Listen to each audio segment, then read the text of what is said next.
अध्याय 14। नॉर्वे का सीढ़ीदार ड्रैगन नॉर्बर्ट। जितना उन्होंने सोचा था, क्विरल उससे ज्यादा बहादुर निकला। आने वाले सप्ताहों में वह पीला और दुबला जरूर होता जा रहा था, परंतु ऐसा नहीं लग रहा था जैसे उसने हार मान ली हो। हर बार तीसरी मंजिल के गलियारे में गुजरते समय हैरी, रॉन और हरमाइनी दरवाजे पर कान लगाकर यह जांच करते थे कि फ्लफी अब भी अंदर गुर्रा रहा है या नहीं। स्नेप अपने बुरे मूड में भन्नाता घूम रहा था, जिसका निश्चित रूप से यह मतलब था कि पत्थर अब भी सुरक्षित था। इन दिनों हैरी जब भी कुरिल के पास से गुजरता था तो वह उत्साह बढ़ाने वाले अंदाज में मुस्कुरा देता था, और रॉन ने सबसे यह कहना शुरू कर दिया था कि वे कुरिल के हकलाने की हंसी ना उड़ाएं। बहरहाल हरमाइनी के दिमाग में पारस पत्थर के अलावा और भी बहुत सी चिंताएं थीं। उसने अपने रिवीजन का टाइम टेबल बनाना शुरू कर दिया और वह अपने नोट्स की कलर कोडिंग करने लगी। हैरी और रॉन को इस बात का बुरा नहीं लगता। उन्हें परेशानी इस बात से थी कि हरमाइनी ऐसा करने के लिए उनसे भी बार बार कहती थी। हरमाइनी, परीक्षाएं बरसों दूर हैं। 10 सप्ताह, हरमाइनी ने पलट कर जवाब दिया। यह बरसों दूर नहीं है, निकोलस फ्लेमेल के लिए तो यह एक सेकंड की तरह है। परंतु हम लोग 600 साल के नहीं हैं, रॉन ने उसे याद दिलाया। वैसे भी तुम रिवीजन क्यों कर रही हो? तुम्हें तो सब कुछ पहले से ही आता है। रिवीजन क्यों कर रही हूँ? क्या तुम पागल हो गए हो? क्या तुम्हें एहसास है कि सेकेंड ईयर में जाने के लिए इस परीक्षा में पास होना जरूरी है? परीक्षाएं बहुत महत्वपूर्ण है। मुझे 1 महीने पहले ही पढ़ना शुरू कर देना चाहिए था। न जाने मुझे क्या हो गया था। दुर्भाग्य से टीचर्स भी हरमाइनी की तरह ही सोच रहे थे। उन्होंने उन पर इतना सारा होमवर्क लाद दिया कि ईस्टर की छुट्टियां उतनी मजेदार नहीं रहीं जितनी क्रिसमस की थीं। आराम से बैठना मुश्किल था जब हरमाइनी आपके बगल में बैठकर ड्रैगन के खून के 12 प्रयोग याद कर रही हो या छड़ी घुमाने की प्रैक्टिस कर रही हो। गहरी सांस छोड़ते हुए तथा उबासी लेते हुए हैरी और रॉन ने अपना ज्यादातर खाली समय उसके साथ लाइब्रेरी में बिताया और ढेर सारा होमवर्क करने की कोशिश की। मुझे यह कभी याद नहीं होगा, एक दोपहर रॉन अचानक अपनी कलम फेंकते हुए बोला और हसरत भरी निगाह से लाइब्रेरी की खिड़की के बाहर देखने लगा। महीनों बाद मौसम इतना सुहाना था। आसमान साफ और मुझे मत भूलना जैसा नीला था तथा हवा गर्मी के आने का संकेत दे रही थी।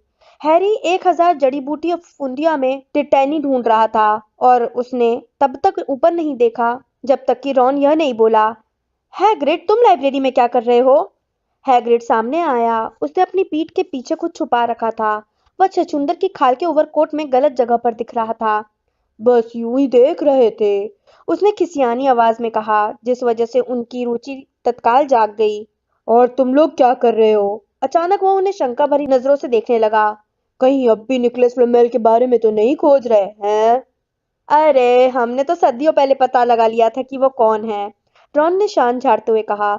और हम यह भी जानते हैं कि वह कुत्ता किस चीज की रखवाली कर रहा है। वह पारस पत्थर। हैग्रिड ने तत्काल चारों तरफ देखा कि कहीं कोई सुन तो नहीं रहा है। उसके बारे में चिल्लाते मत फिरो, तुम्हें हो क्या गया है? हैरी बोला। दरअसल हम तुमसे यह पूछना चाहते थे कि फ्लफी के अलावा और कौन सी चीजें पत्थर की रखवाली कर रही हैं? हैग्रिड ने दोबारा कहा। सुनो, हमसे बाद में मिलो। हम यह दावा तो नहीं करते कि हम तुम्हें कुछ बताएंगे, परंतु तुम लोग यहाँ पर हो हल्ला मत मचाओ। विद्यार्थियों को यह मालूम नहीं होना चाहिए। लोग सोचेंगे कि हमने तुम्हें बताया है। बाद में मिलते हैं, हैरी ने कहा। हैग्रिड वहां से पैर पटकते हुए चला गया। उसने अपनी पीठ के पीछे क्या छिपा रखा था? हरमाइनी सोचते हुए बोली। तुम्हें क्या लगता है कि क्या उसका पत्थर से कोई संबंध है? मैं देख कर आता हूँ कि वो लाइब्रेरी के किस हिस्से में गया था, रॉन ने कहा, जिसका मन अब पढ़ाई से ऊब चुका था। 1 मिनट बाद वो अपने हाथ में किताबों का गट्ठर लेकर लौटा और उसे टेबल पर पटक दिया। ड्रैगन, वो बुदबुदाया। हैग्रिड ड्रैगन पर लिखी किताबें देख रहा था।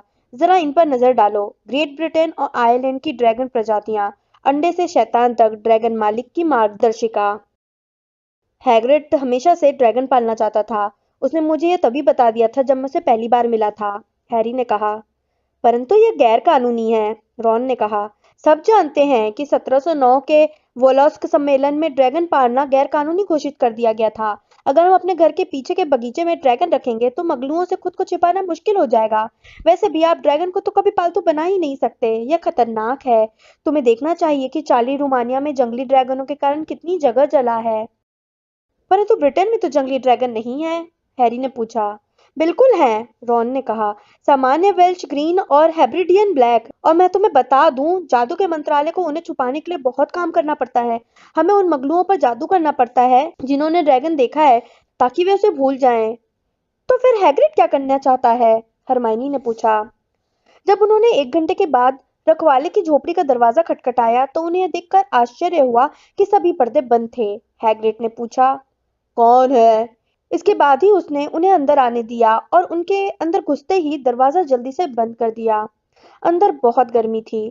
हालांकि आज काफी गर्मी थी, इसके बावजूद अंगीठी में आग धधक रही थी। हैग्रिड ने उनके लिए चाय बनाई और उन्हें सैंडविच दिए, जिन्हें लेने से उन्होंने मना कर दिया। तो तुम हमसे क्या पूछना चाहते थे? हाँ, हैरी ने कहा। घुमा फिराकर पूछने से कोई फायदा नहीं था। हम लोग सोच रहे थे कि क्या तुम हमें बता सकते हो कि फ्लफी के अलावा पारस पत्थर की रक्षा और कौन कर रहा है? हैग्रिड ने उनकी तरफ घूर कर देखा। बिल्कुल नहीं, हम नहीं बता सकते, उसने कहा। पहली बात तो यह है कि हमें खुद ही नहीं पता, और दूसरी बात, तुम लोग पहले ही बहुत कुछ जान चुके हो, इसलिए अगर हम बता भी सकते तो भी तुम्हें कुछ नहीं बताते। वह पत्थर यहाँ पर एक बहुत अच्छे कारण से है। उसे ग्रीन गॉड से लगभग चुरा ही लिया गया था। हमें लगता है तुमने पहले ही अंदाजा लगा लिया होगा। वैसे हम यह नहीं समझ पा रहे हैं कि तुम्हें फ्लफी के बारे में कैसे पता चला। हैग्रिड, रहने ही दो, तुम हमें बताना ही नहीं चाहते, वरना तुम तो हर बात जानते हो। यहाँ जो भी होता है उसके बारे में तुम्हें सब पता होता है, हरमाइनी ने चापलूसी भरी भावुक आवाज में कहा। हैग्रिड की दाढ़ी हिली और वे समझ गए कि वह मुस्कुरा रहा था। हम तो सिर्फ यह सोच रहे थे कि रखवाली का इंतजाम किसने किसने किया है, हरमाइनी ने कहा। हम सोच रहे थे कि डंबलडोर ने मदद लेने के लिए तुम्हारे अलावा और किस पर भरोसा किया होगा। इन शब्दों को सुनकर हैग्रिड का सीना गर्व से फूल गया। हैरी और रॉन हरमाइनी की तरफ देखकर मुस्कुराए। अच्छा, हमें लगता है कि तुम्हें यह बताने में कोई नुकसान नहीं हो सकता। देखो, उन्होंने फ्लफी को हमसे उधार लिया है, फिर कुछ टीचर्स ने जादू किया। Professor sprout, professor Flitwick, professor McGonagall, उसने अपनी उंगलियों पर नाम गिनते हुए कहा, प्रोफेसर क्विरिल, और जाहिर है डंबलडोर ने खुद भी कुछ काम किया है। परंतु यह क्या, हम किसी का नाम भूल गए। हाँ, प्रोफेसर स्नेप। स्नेप? हाँ, तुम कहीं अब भी उसी गलतफहमी में तो नहीं हो? देखो, स्नेप पत्थर को चुराने की फिराक में नहीं है, उन्होंने तो उसकी रक्षा करने में मदद की है। हैरी जानता था कि रॉन और हरमाइनी भी वही सोच रहे होंगे जो वो सोच रहा था। अगर पत्थर की रक्षा के इंतजाम करते समय स्नेप मौजूद था, तो उसे यह आसानी से पता चल गया होगा कि बाकी टीचर्स ने इसकी सुरक्षा के कौन से इंतजाम किए थे। शायद वह हर चीज जानता था, सिवाय क्विरिल के मंत्र और फ्लफी को पार करने के तरीके को छोड़कर। तुम इकलौते इंसान हो जिसे अब पता है कि फ्लफी को पार कैसे किया जाता है। क्यों, हैग्रिड? हैरी ने चिंता भरे स्वर में पूछा। और तुम ये बात किसी को नहीं बताओगे, है ना? किसी टीचर को भी नहीं? हमारे और डंबलडोर के अलावा यह बात और किसी और को नहीं मालूम, हैग्रिड ने गर्व से कहा। तब तो बहुत अच्छा है, हैरी दूसरों के सामने बुदबुदाया। हैग्रिड, क्या हम खिड़की खोल सकते हैं? मैं उबल रहा हूँ। नहीं, नहीं खोल सकते हैरी, सॉरी, हैग्रिड ने कहा। हैरी ने देखा हैग्रिड आग के अंदर झांक रहा था। हैरी ने भी उसमें देखा। हैग्रिड, वह क्या है? परंतु वो पहले से ही जानता था कि वह क्या था। आग के बीचों बीच केतली के नीचे एक बड़ा काला अंडा था। आह! हैग्रिड ने घबराहट में अपनी दाढ़ी से खेलते हुए कहा। वह तो, अरे, तुम्हें यह कहाँ मिला हैग्रिड? रॉन ने कहा और आग के पास जाते हुए अंडे को गौर से देखा। यह तो बहुत महंगा होगा। हमने इसे शर्त में जीता है, हैग्रिड बोला। कल रात हम गांव में कुछ पैग पीने गए और वहां एक अजनबी के साथ ताश खेलने लगे। हमें लगता है कि वो इससे छुटकारा पाकर बहुत खुश हुआ था, कसम से। परंतु जब अंडा फूटेगा तब तुम क्या करोगे, हरमाइनी ने कहा। हम कुछ किताबें पढ़ रहे हैं, हैग्रिड ने कहा और अपने तकिए के नीचे से एक बड़ी किताब निकाली। इसे हम लाइब्रेरी से लाए थे, आनंद और लाभ के लिए ड्रैगन पालना। यह थोड़ी पुरानी है, परंतु इसमें सब कुछ दिया है। अंडे को आग में रखो क्योंकि उसकी माँ उस पर फूंक मारती है, और जब यह अंडा फोड़कर बाहर निकल आए तो हर आधे घंटे बाद इसे एक बाल्टी ब्रांडी में चिकन का खून मिलाकर दो। और यह देखो, अलग अलग अंडों को कैसे पहचाना जाए। हमारे पास जो है वह नॉर्वे का सीढ़ीदार ड्रैगन है। यह दुर्लभ है। वह अपने आप में बहुत खुश लग रहा था, लेकिन हरमाइनी उतनी खुश नहीं थी। हैग्रिड, तुम लकड़ी के घर में रहते हो, उसने कहा। लेकिन हैग्रिड उसकी बात सुन ही नहीं रहा था। वह तो आग को हिलाते हुए खुशी से गुनगुना रहा था। तो अब उनके पास चिंता करने के लिए एक और चीज थी। अगर किसी को यह पता चल गया कि हैग्रिड ने अपनी झोपड़ी में एक गैर कानूनी ड्रैगन छुपा रखा है तो उसका क्या होगा। कभी मैं सोचता हूँ कि शांत जिंदगी कैसी होती होगी, रॉन ने आ भरते हुए कहा। हर शाम को वे अपने होमवर्क से माथापच्ची करते थे, जो उन्हें लगातार दिया जा रहा था। हरमाइनी ने अब हैरी और रॉन के लिए भी रिवीजन का टाइम टेबल बनाना शुरू कर दिया था। इससे वे पगला रहे थे। फिर एक दिन नाश्ते के समय हेडविग हैरी के लिए हैग्रिड की चिट्ठी लेकर आई। उसमें सिर्फ एक लाइन लिखी थी, वह बाहर निकल रहा है। रॉन जड़ी बूटियों का ज्ञान के पीरियड में गोता मारना चाहता था और सीधे झोपड़ी की तरफ जाना चाहता था, परंतु हरमाइनी इसके लिए तैयार नहीं थी। हरमाइनी, जिंदगी में कितनी बार ड्रैगन को पैदा होते देखने का मौका मिलता है। हमारी क्लासें हैं, हम मुश्किल में पड़ सकते हैं। और जरा सोचो, अगर किसी को ये पता चल गया कि हैग्रिड क्या कर रहा है तो वह भी मुसीबत में फंस सकता है। चुप हो जाओ, हैरी फुसफुसाया। मर्फय कुछ फुट दूर खड़ा था और एकदम चुपचाप था, ताकि उनकी बातें सुन सके। उसने कितनी बातें सुनी थी। हैरी को मर्फय के चेहरे के भाव बिल्कुल पसंद नहीं आए। रॉन और हरमाइनी जड़ी बूटियों का ज्ञान की क्लास तक जाते समय बहस करते रहे और अंत में हरमाइनी इस बात के लिए तैयार होगी कि वह उनके साथ सुबह की छुट्टी में हैग्रिड की झोपड़ी तक भागकर चलेगी। जब उनकी क्लास के अंत में महल की घंटी बजी तो तीनों ने तत्काल अपनी खुरपियां पटकी और जल्दी जल्दी मैदान से होते हुए जंगल के किनारे तक आ गए। हैग्रिड ने लाल चेहरे और रोमांचित भाव से उनका स्वागत किया। वह लगभग बाहर निकल चुका है। उसने उन्हें भीतर बुलाया। अंडा टेबल पर रखा था। उसमें गहरी दरारें थीं। अंदर कुछ हिल रहा था। उसके अंदर से अजीब सी खटखट की आवाज आ रही थी। उन सभी ने अपनी कुर्सियां टेबल के पास खींच ली और सांस रोककर देखते रहे। तभी अचानक एक धमाका हुआ और अंडा फूट गया। ड्रैगन का बच्चा टेबल पर पसरा हुआ था। उसे सुंदर नहीं कहा जा सकता था। हैरी ने सोचा कि वह गुड़ी मुड़ी काली छतरी की तरह दिख रहा था। उसके घुमावदार पंख उसके दुबले काले शरीर की तुलना में बहुत बड़े थे और उसकी चौड़े नथुने वाली लंबी नाक थी। सींग के ठूंठ थे और बाहर निकलती नारंगी आंखें थी। वह छींका। उसकी नाक से इक्का दुक्का चिंगारियां निकली। कितना सुंदर है, हैग्रिड बुदबुदाया। उसने ड्रैगन का सिर सहलाने के लिए अपना हाथ आगे बढ़ाया। ड्रैगन ने उसकी उंगलियों पर वार किया और अपने नुकीले दांत दिखाए। देखो तो सही, यह अपनी मम्मी को पहचानता है, हैग्रिड ने कहा। हैग्रिड, हरमाइनी बोली, नॉर्वे का सीढ़ीदार ड्रैगन कितनी तेजी से बढ़ता है। हैग्रिड जवाब देने ही वाला था कि तभी उसके चेहरे का रंग उड़ गया। वह उछलकर खड़ा हुआ और खिड़की की तरफ लपका। क्या बात है? पर्दों की दरार से कोई देख रहा था। एक बच्चा था। वह स्कूल की तरफ वापस भाग रहा है। हैरी ने लपक कर दरवाजा खोला और बाहर देखा। इतनी दूर होने पर भी पहचानने में कोई गलती नहीं हो सकती थी। मेलफॉय ने ड्रैगन को देख लिया था। अगले सप्ताह के दौरान मेलफॉय के चेहरे पर थिरकती मुस्कान में कुछ ऐसा था जिसे देखकर हैरी, रॉन और हरमाइनी बहुत परेशान हो जाते थे। उन्होंने अपना ज्यादातर खाली समय हैग्रिड की अंधेरी झोपड़ी में बिताया ताकि वे उसे समझा सके। इसे जाने दो, हैरी ने आग्रह किया। इसे आजाद कर दो।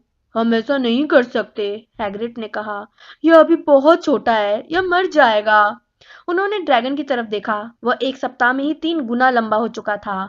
उसके नथुनों से धुआं निकल रहा था। हैग्रिड रखवाली के काम में नहीं जा पा रहा था, क्योंकि वह तो ड्रैगन को संभालने में ही पूरी तरह व्यस्त था। पूरे फर्श पर ब्रांडी की खाली बोतलें और मुर्गे के पंख फैले थे। हमने इसका नाम नॉर्बर्ट रखने का फैसला किया है, हैग्रिड ने ड्रैगन की तरफ प्यार से देखते हुए कहा। यह अब हमें सचमुच पहचानने लगा है। देखो, नॉर्बर्ट, नॉर्बर्ट मम्मी कहाँ है? इसका दिमाग चल गया है, रॉन हैरी के कान में बुदबुदाया। हैग्रिड, हैरी ने जोर से कहा, नॉर्बर्ट को 15 दिन और रखोगे तो ये तुम्हारे घर जितना बड़ा हो जाएगा। मेलफॉय किसी भी समय डंबलडोर के पास जा सकता है। हैग्रिड ने अपने होंठ काटे। हम जानते हैं कि हम इसे हमेशा के लिए नहीं रख सकते, परंतु हम इसे किसी कूड़ेदान में भी तो नहीं फेंक सकते। हैरी अचानक रॉन की तरफ मुड़ा। चार्ली, उसने कहा। तुम्हारा दिमाग भी चल गया है, रॉन ने कहा। मैं रॉन हूं, क्या तुम्हें यह भी याद नहीं है? नहीं, चार्ली, तुम्हारा भाई चार्ली रोमानिया में ड्रैगनों की पढ़ाई कर रहा है। हम नॉर्बर्ट को उसके पास भेज सकते हैं। चार्ली इसकी देखभाल कर सकता है और फिर इसे जंगल में वापस भेज सकता है। बहुत बढ़िया, रॉन ने कहा। इस बारे में क्या ख्याल है, हैग्रिड? और अंत में हैग्रिड तैयार हो गया कि वे चार्ली के पास उल्लू भेजकर उससे पूछ सकते हैं। अगला सप्ताह गुजर गया। बुधवार की रात को हरमाइनी और हैरी हॉल में अकेले बैठे थे। बाकी सभी काफी पहले ही बिस्तर पर जा चुके थे। दीवार पर लगी घड़ी ने 12 बजाए ही थे कि तभी तस्वीर का छेद खुला और अचानक हवा में से रॉन प्रकट हुआ। जब उसने हैरी का दृश्य चोगा उतारा, वह हैग्रिड की झोपड़ी तक गया था ताकि नॉर्बर्ट को भोजन देने में उसकी मदद कर सके, जो अब बक्से भर भर कर मरे चूहे खा रहा था। उसने मुझे काट लिया, रॉन ने कहा और उन्हें अपना हाथ दिखाया जो खून से सने रुमाल में लिपटा हुआ था। अब मैं 1 सप्ताह तक कलम नहीं पकड़ पाऊंगा। मैं तुम्हें बता दूं, ड्रैगन वो सबसे भयानक जानवर है जो मैंने आज तक देखा है। परंतु जिस तरह से हैग्रिड उसकी बात करता है, उसे सुनकर आपको ऐसा लगेगा जैसे वह खरगोश का नन्हा मुन्ना सा नाजुक बच्चा हो। जब उसने मुझे काटा तो हैग्रिड ने मुझे डांटा कि मैंने उसे डरा दिया था, और जब मैं वहां से आया तो हैग्रिड उसे लोरी सुना रहा था। अंधेरी खिड़की में एक दस्तक हुई।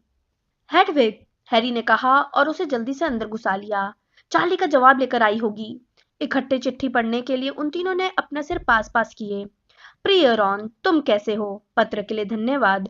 मुझे नॉर्वे का सीढ़ीदार ड्रैगन रखने में खुशी होगी, परंतु उसे यहाँ तक लाना आसान नहीं है। मुझे लगता है सबसे अच्छा यह रहेगा कि तुम उसे मेरे दोस्तों के साथ भिजवा दो जो मुझसे मिलने के लिए अगले सप्ताह आ रहे हैं। समस्या यह है कि उन्हें गैर कानूनी ड्रैगन ले जाते हुए कोई देख ना ले। क्या तुम शनिवार की आधी रात के समय ड्रैगन को सबसे ऊंचे टावर पर ले जा सकते हो? वे लोग तुम्हें वहां मिल सकते हैं और अंधेरे में ही उसे ले जा सकते हैं। मुझे इस पत्र का जवाब जल्दी से जल्दी भेजो। प्यार सहित, चार्ली। उन्होंने एक दूसरे की तरफ देखा। हमारे पास अदृश्य चोगा है, हैरी ने कहा। यह काम खास मुश्किल नहीं होना चाहिए। मुझे लगता है चोगा इतना बड़ा है कि यह हम दोनों और नॉर्बर्ट को ढक लेगा। वे दोनों उसकी बात से सहमत हो गए। इसी से आप समझ सकते थे कि उनका पिछला सप्ताह कितना बुरा गुजरा था। नॉर्बर्ट से और मेल्फॉय से छुटकारा पाने के लिए वे कुछ भी करने को तैयार थे। एक समस्या थी। रॉन के जिस हाथ में ड्रैगन ने काटा था वह अगली सुबह तक सूजकर दुगना मोटा हो गया। रॉन नहीं जानता था कि क्या मैडम पॉम्फ्री के पास जाना ठीक रहेगा। क्या वे ड्रैगन के काटने के निशान को पहचान जाएंगी? बहरहाल दोपहर तक उसके पास कोई विकल्प नहीं बचा था। घाव का रंग गहरा हरा हो चुका था। यह साफ दिख रहा था कि नॉर्बर्ट के दांत जहरीले थे। हैरी और हरमाइनी दिन के अंत में भागते हुए हॉस्पिटल गए, जहां उन्हें रॉन बिस्तर में बुरी हालत में मिला। सिर्फ मेरे हाथ की ही बात नहीं है, वो फुसफुसाया। हालांकि ऐसा लगता है जैसे ये टूटकर गिरने ही वाला है। मेल्फॉय ने मैडम पॉम्फ्री से यह कहा कि वह मुझसे एक किताब लेना चाहता है ताकि वह अंदर आ सके और मुझ पर अच्छी तरह हंस सके। वह उन्हें यह बताने की धमकी दे रहा था कि मुझे सचमुच किसने काटा था। मैंने मैडम पॉम्फ्री से कहा कि मुझे कुत्ते ने काटा है, परंतु मुझे नहीं लगता कि उन्हें मेरी बात पर विश्वास हुआ होगा। मुझे उसे क्विडिच मैच में नहीं मारना चाहिए था, इसलिए वह यह सब कर रहा है। हैरी और हरमाइनी ने रॉन को शांत करने की कोशिश की। शनिवार को आधी रात को सब कुछ ठीक हो जाएगा रॉन, हरमाइनी ने कहा, परंतु इससे रॉन को जरा भी तसल्ली नहीं हुई। इसके बजाय वो सीधा बैठ गया और पसीना पसीना हो गया। शनिवार को आधी रात को, उसने फटी आवाज में कहा। अरे नहीं, मुझे अभी अभी याद आया। चार्ली की चिट्ठी उसी किताब में थी जो मेल्फॉय ले गया है। उसे पता चल जाएगा कि हम नॉर्बर्ट से पीछा छुड़ा रहे हैं। हैरी और हरमाइनी को जवाब देने का मौका नहीं मिला। मैडम पॉम्फ्री उसी पल वहां आ गई और उन्होंने उन लोगों से यह कहकर वहां से भगा दिया कि रॉन को नींद की जरूरत है। योजना बदलने के लिए बहुत देर हो चुकी है, हैरी ने हरमाइनी को बताया। हमारे पास इतना समय नहीं है कि हम चार्ली के पास एक और उल्लू भेज सकें, और शायद यह नॉर्बर्ट से पीछा छुड़ाने का इकलौता मौका होगा। हमें यह जोखिम लेना ही होगा। और फिर हमारे पास अतिरिक्त चौका भी तो है। मेल्फॉय उसके बारे में नहीं जानता है। जब वे हैग्रिड को यह बताने गए तो उन्हें उसका कुत्ता फैंग बाहर बैठा मिला, जिसकी पूंछ में पट्टी बंधी थी। हैग्रिड ने उनसे बात करने के लिए खिड़की खोली। हम तुम्हें अंदर नहीं आने देंगे, वह हाँफते हुए बोला। नॉर्बर्ट अभी गुस्से में है। वैसे ऐसा कुछ नहीं जो हम न संभाल सके। जब उन्होंने उसे चार्ली की चिट्ठी के बारे में बताया तो उसकी आंखों में आंसू भर आए। हालांकि इसकी यह वजह भी हो सकती थी कि नॉर्बर्ट ने उसी समय उसके पैर में काटा था। हाँ ठीक है, उसने सिर्फ हमारा जूता ही काटा है, यूं ही खेल रहा है, आखिर वो बच्चा ही तो है। बच्चे ने अपनी पूंछ दीवार पर मारी जिससे खिड़कियां हिल गई। हैरी और हरमाइनी वापस महल में लौट आए और यह सोचने लगे कि शनिवार जल्दी क्यों नहीं आ जाता। जब नॉर्बर्ट को अलविदा करने का समय आया तो उन्हें हैग्रिड की हालत पर अफसोस हुआ होता, अगर वे इस बात को लेकर चिंतित नहीं होते कि उन्हें कितना कुछ करना था। रात बहुत अंधेरी और बादलों से भरी थी और उन्हें हैग्रिड की झोपड़ी तक पहुंचने में थोड़ी देर हो गई, क्योंकि वे पीप्स के रास्ते से हटने का इंतजार कर रहे थे, जो प्रवेश हॉल में दीवार के साथ टेनिस खेल रहा था। हैग्रिड ने नॉर्बर्ट को एक बड़े बक्से में पैक करके तैयार रखा था। उसके सफर के लिए हमने बहुत से चूहे और ब्रांडी रख दी है, हैग्रिड ने रूंधे गले से कहा। और हमने उसका टेडी बियर भी रख दिया है ताकि वह अकेलापन महसूस ना करे। बक्से के अंदर से आवाजें आ रही थी, जिन्हें सुनकर लगा जैसे टेडी बियर का सिर फाड़ दिया गया हो। बाय बाय नॉर्बर्ट, हैग्रिड सुबका जब हैरी और हरमाइनी ने बक्से को अदृश्य चोगे में ढक लिया और खुद भी उसके नीचे आ गए। मम्मी तुम्हें नहीं भूलेगी। वे नहीं जानते थे कि वे बक्से को महल के ऊपर तक किस तरह लेकर गए। जब वे प्रवेश हॉल में संगमरमर की सीढ़ियों पर नौबत को उठाकर अंधेरे गलियारे में ले गए तो आधी रात होने वाली थी। एक और सीढ़ी, फिर एक और। हैरी के शॉर्टकट से भी यह काम आसान नहीं हुआ। बस पहुंच गए, हैरी ने हाँफते हुए कहा जब वे सबसे ऊंचे टावर के नीचे वाले गलियारे में पहुंचे। तभी उनके सामने अचानक हुई हलचल की वजह से उनके हाथ से बक्सा लगभग छूट गया। वे यह भूल गए थे कि वे पहले से ही अदृश्य थे, इसलिए वे छाया में दुबक गए और दो लोगों की परछाइयों को घूरते रहे जो उनसे 10 फुट दूरी पर गुत्थम गुत्ता थे। एक लैंप जल रहा था। प्रोफेसर मैगोनिकल ने चौकड़ी वाला ऊनी ड्रेसिंग गाउन पहन रखा था। उनके बाल जूड़े में जाली से बंधे थे और उन्होंने मेल्फॉय का कान पकड़ रखा था। डिटेंशन! वे चिल्लाई, और नाक शक्ति के 20 पॉइंट कम हो गए। आधी रात को घूम रहे हो, तुम्हारी हिम्मत कैसे हुई? आप समझ नहीं रही हैं प्रोफेसर, हैरी पॉटर आने वाला है, उसके पास ड्रैगन है। क्या बकवास है, तुम इस तरह का झूठ कैसे बोल सकते हो? चलो मेल्फॉय, मैं तुम्हारे बारे में प्रोफेसर स्नेप से बात करूंगी। इसके बाद टावर तक जाने वाली ऊंची घुमावदार सीढ़ियां पार करना दुनिया का सबसे आसान काम था। जब वे रात की ठंडी हवा में बाहर पहुंचे तो उन्होंने अपना चोगा उतारकर फेंक दिया और खुश हुए कि वे एक बार फिर से खुली हवा में ठीक से सांस ले रहे थे। हरमाइनी तो जैसे नाचने लगी थी। मेल्फॉय को सजा मिल गई, मैं गा सकती हूँ। गाना मत, हैरी ने उसे सलाह दी। मेल्फॉय पर हंसते हुए उन्होंने इंतजार किया। नॉर्बर्ट अपने बक्से में धमा चौकड़ी कर रहा था। लगभग 10 मिनट बाद 4 जादुई झाड़ुएं अंधेरे में फिसलती हुई नीचे आईं। चार्ली के दोस्त खुश मिजाज थे। उन्होंने हैरी और हरमाइनी को रस्सियों का वह झूला बताया जो वे साथ लेकर आए थे, जिससे वे नॉर्बर्ट को झुलाते हुए ले जाने वाले थे। उन लोगों ने नॉर्बर्ट को रस्सियों से ठीक तरह से बांधने में मदद की और फिर हैरी व हरमाइनी ने सबसे हाथ मिलाया और उन्हें धन्यवाद दिया। आखिरकार नौबत जा रहा था, चला गया था। वे एक बार फिर घुमावदार सीढ़ियों से नीचे उतरे। जब नौबत की चिंता उनके दिमाग से निकल गई थी तो उनके दिल उतने ही हल्के थे जितने कि उनके हाथ। अब कोई ड्रैगन नहीं था। मेल्फॉय को डिटेंशन मिल गया था। उनके सुख को कौन सी चीज कम कर सकती थी? इसका जवाब सीढ़ियों के नीचे उनका इंतजार कर रहा था। जैसे ही उन्होंने गलियारे में कदम रखा, फिल्च का चेहरा अचानक अंधेरे से बाहर निकलकर उनके सामने आ गया। अहह, फिल्च फुसफुसाया, हम मुसीबत में फंस गए हैं। वे अपना अदृश्य चोगा टावर पर ही छोड़ आए थे।